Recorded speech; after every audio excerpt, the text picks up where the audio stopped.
Hello friends, and I'm back to talk to you about a very important concept called responsibility leadership. And follow my channel closely for the next several weeks because I'm going to release a series of videos on this concept of responsibility leadership. And today I'm going to speak to you about who is a responsible leader. Now, before I get into the video, please do subscribe to my channel and set an alert for yourself so that you never miss a single video. And this particular video is a slightly longish one. It has 6 parts, so stay with me so that you learn everything that I'm sharing with you today. Now, a responsible leader is somebody who creates the right kind of impact and outcomes in his or her environment. You could be a businessman or businesswoman, you could be an employee, or you could be an independent professional doing a whole host of things, anything from art to education, onto one of the professional services that you're providing. But you have the opportunity to be a responsible leader. Now, there are 5 pillars that you need to ensure that you understand and practice to be a responsible leader. The first one is learning to stay relevant and futuristic. This is where you ensure that you're updated and abreast with the regular practices so that you can do the best in your profession. And I will talk a little bit more about this in the following parts of the video. Each of these pillars has a section devoted to it. The second pillar that you need to master is rallying others around progress. Now, what's the point of being a leader if you can't rally, if you can't influence other people to do things around a cause, a legitimate cause? So that's the second pillar. The third pillar is building a progressive culture wherever you are, whether it's in your society or your professional network, or it's in the organization that you have or you work with.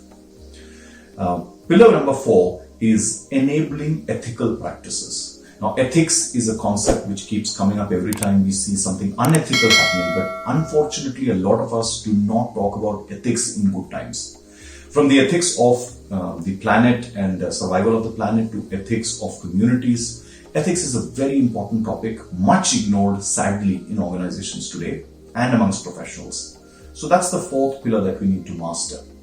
And the 5th pillar that we need to master is ensuring sustainability.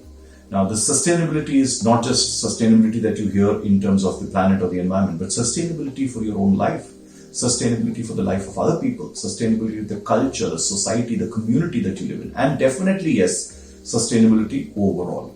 So these are the 5 pillars that I'm going to now start demystifying for you in this video. So the first pillar now, and let's cover this in depth, learning to stay relevant and futuristic.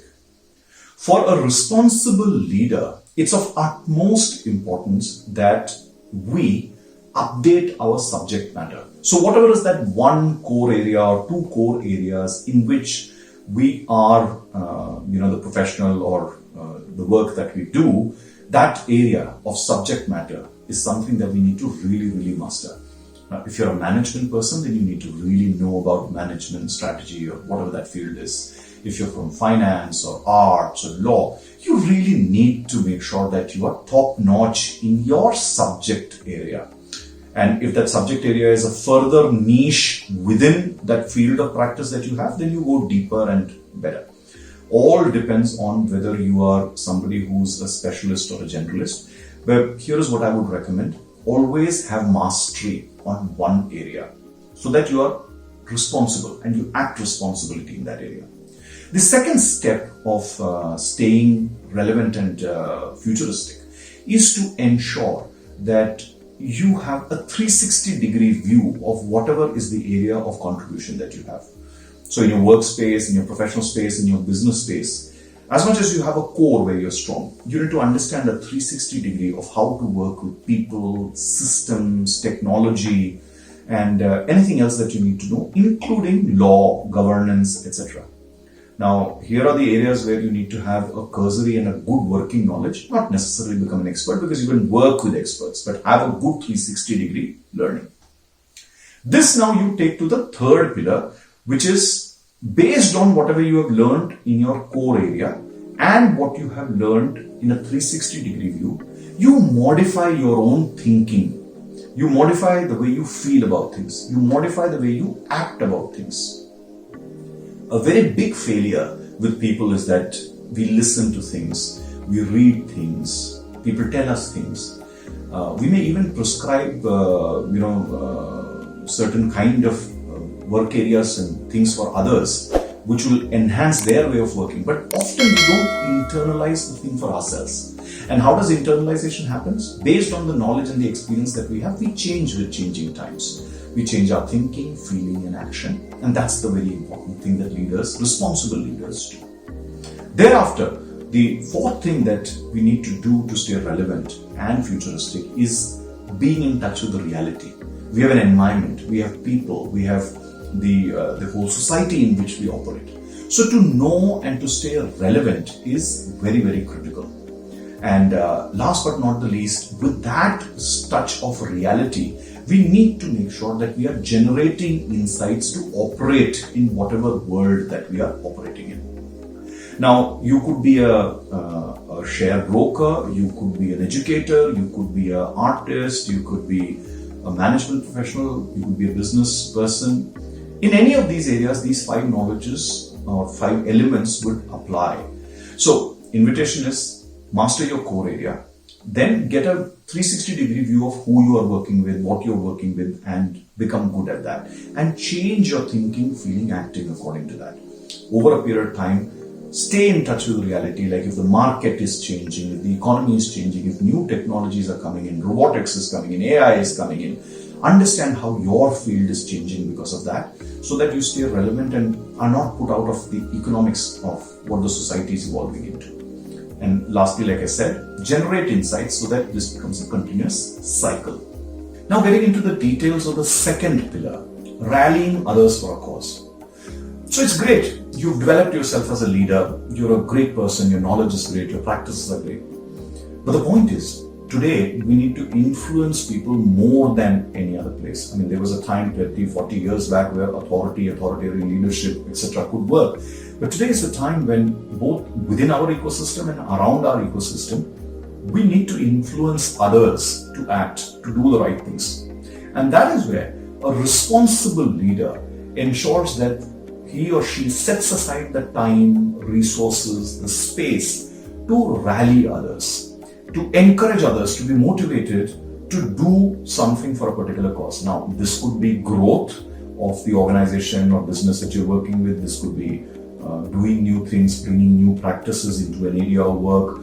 This could be about compliance, it could be about environment, whatever is the cause that is important, relevant to your role or what you need to do. This could be a big thing or a small thing within your own KRAs for the year or whatever you want to contribute or achieve as a goal.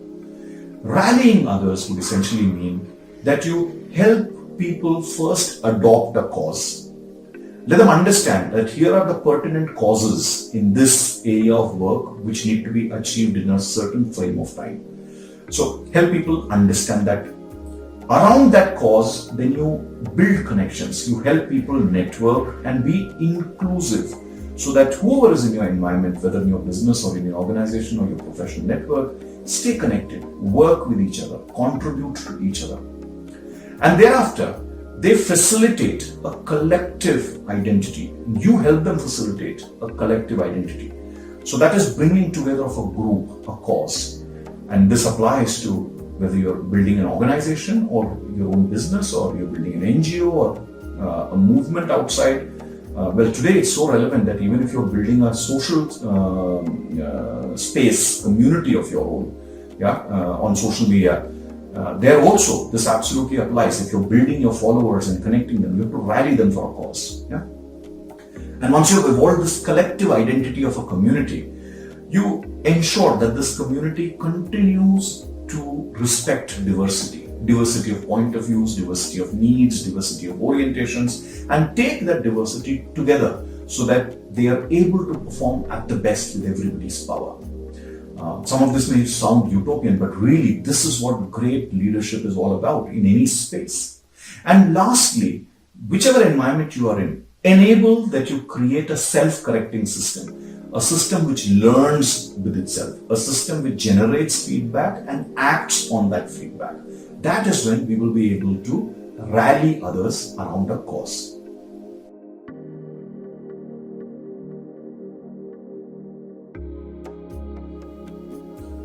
third pillar now, building a progressive culture. So we spoke about building our capability as a leader to stay futuristic when we spoke about rallying people. Now, once we've done this, parallelly, we have to ensure that the culture within which we are operating, whether at home or office or the NGO that we are working with or society or the community of practice, is really progressive. And a progressive culture really has learning as a priority. So people who are there in that culture exchange learnings, they teach each other things, and they help generate insights and work with each other. That's where this whole thing starts. And to do that, as a leader, as a responsible leader, you need to ensure dialogue as a method is really established. And it's a very, very powerful thing, that dialogue. I mean, there was one point in time where all philosophers used to have serious amount of dialogues, and that's how various subject matters evolved some 2,000, 3,000, 4,000 years back, when each of the knowledge areas that we know today was actually beginning to be born. Yeah, and imagine this: if nobody had had a dialogue about machine learning and artificial intelligence, will we be here today? So that's the power of dialogue. Now, having established dialogue as a method, as a leader, you also need to enable decisions for responsible actions. And again, in any space that you are, take the responsibility on yourself that you help people make decisions. You make decisions which are responsible, which move things forward, which get things done, so that you do not stay hung on things. There is no paralysis in your environment. And having done this, continue facilitating a verifiable logic in everything that you do, a verifiable rationale to logic in everything that you do. And what that means is that the logics that we use, the rationales that we use to decide, to connect with people, to do things, should be something within an ethical framework, should be something that in public scrutiny will stand the test of time. It should not come across as stereotype or bias or any such favoritism, right? And that's what a good culture is all about. And in any of the cultures that we are in, this becomes very pertinent, that everybody agrees to the logic. That's why the verifiability of the rationale is very important. And as we do this, the last element is that the culture needs to have giving in its spirit. People need to be benevolent, generous to each other. Generous not with kind, the way we know with charity, but generous with time, generous with attention, generous with respect, generous with helping out. And that's the true spirit of giving. And definitely, if you find that place where somebody is needy, then you also get into the charitable acts of giving.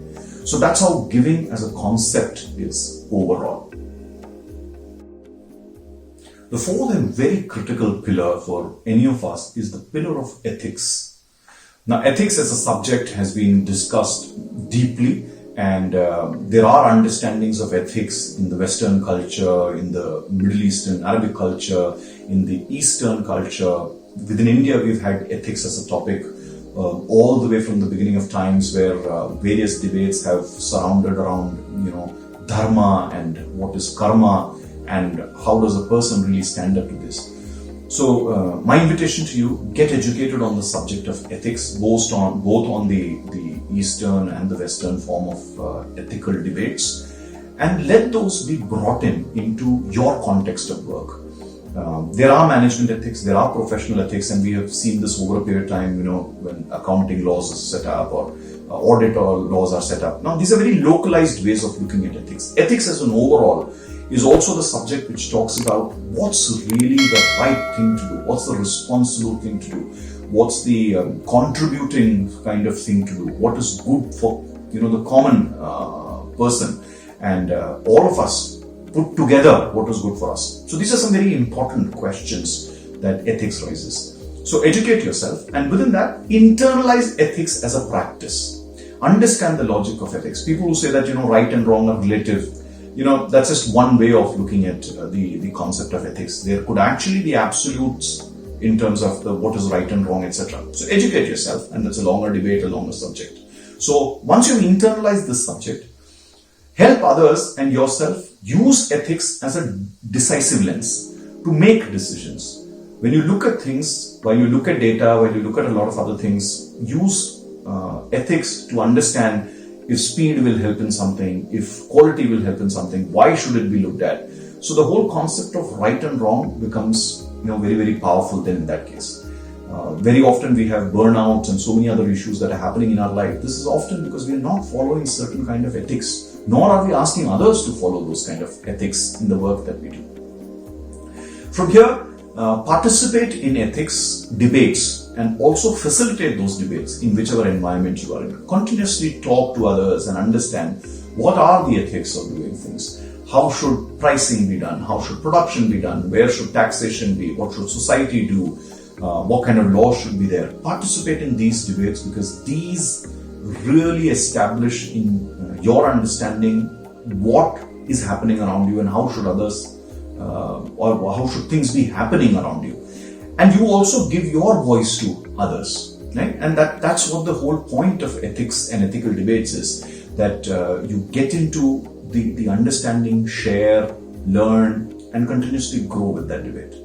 And as you do this, choosing ethically for common good has to be your whole sole purpose. As a generation, as a species, today we have become extremely selfish and self-centered. And individually we are self-centered, as small communities we are self-centered, and globally we have become self-centered.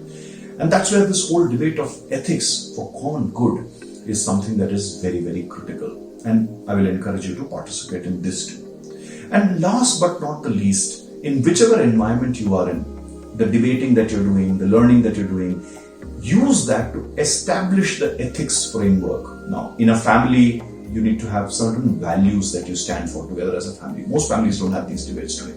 In organizations, there are values which are spelled out, but we don't take time to understand how to work with those values, or we don't even update them. In a society, well, we hardly talk about values. We talk about certain cultural, religious, ideological values, but we usually don't talk about what's the value of our community. So get in. The other day I was reading a fantastic piece of news on something that Singapore had done some 3-4 years back. They had actually brought out a set of practices that will help Singapore grow. That's how certain communities are talking about, how they will ethically establish the framework of what they need to do. So, your own environment, please make sure that you're updating the ethics framework to stay relevant. It's a very important debate. And the last pillar is ensuring sustainability. Now, this sustainability, like I said, is an all-round sustainability. We need to, in today's times and for a long, long time to come, really take care of our own selves, because a lot of us are experiencing burnouts and illnesses like no previous generation did, or no period actually saw people experiencing. So caring for self is an important element of sustainability today. Caring for others is also an important element of sustainability today. And when we care for self and others, the environment also cannot be left out, whether it's the home, the society, or the organization. In whichever way you define your environment, we need to contribute to each one of these things. For some of us who are a part of an organization or running a business, or if you're running any sort of a practice, our local community which sustains us, the local place, the townships, etc. that we stay, we need to also participate in the sustainability of these places, and a lot of us need to start doing a lot more things for governance of these places. Very few of us look at how a certain town or an area is getting governed and how could we influence this.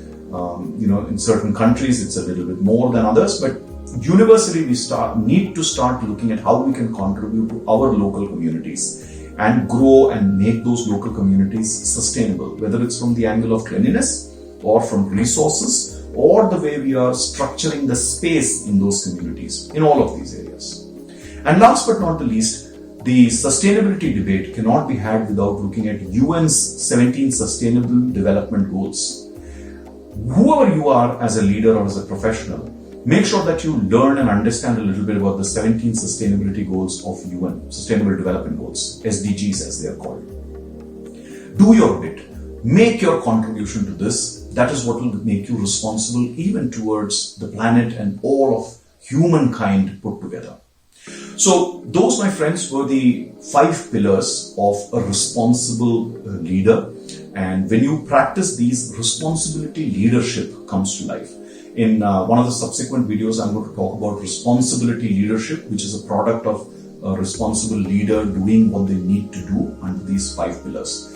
Thank you for listening to me today. And if you're interested in some of these topics and want to learn more, I'm sure you can reach out and I can help you with this. You will definitely need a little bit of expert help in some of these areas, but a lot of these areas, if you learn and develop your understanding, you can even develop on your own. Stay connected with me and keep an eye out for this corner. I'm going to release some additional videos on this concept very soon. Thank you for listening to me today.